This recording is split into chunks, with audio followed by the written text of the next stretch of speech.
Hello বন্ধুরা, দশমীর সিঁদুরদানের video তোমাদের সাথে তো শেয়ার করাই হয়নি, সেই জন্য চলে এলাম আজ শেয়ার করতে।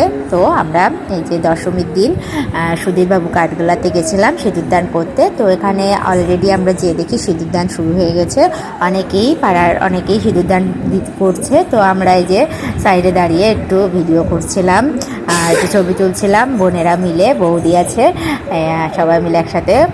তো এই যে সবাই এক এক করে সিঁদুরদানের পর্ব শুরু হচ্ছিল। আসলে মার কপালে সিঁদুরদানের মজাটাই আসলে অন্যরকম। আমার কাছে তো খুবই ভালো লাগে মার কপালে এরকম সিঁদুরদান করতে।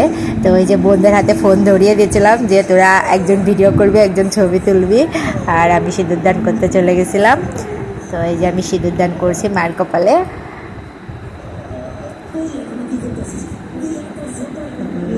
বিসর্জনের দিন মার কপালে সিঁদুরদান করতে আসলেই খুবই ভালো লাগে, কিন্তু মনটাও খুব খারাপ লাগে যে এই কয়দিন খুবই আনন্দ ফুর্তিতে দিনগুলো কাটাচ্ছিলাম, সাজুগুজু ঘোরাফেরা।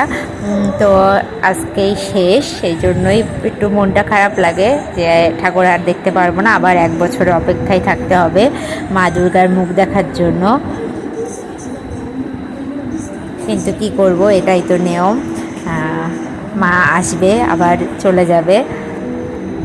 তো মাকে আমাদের সেভাবেই বিদায় জানাতে হবে আনন্দের সাথে।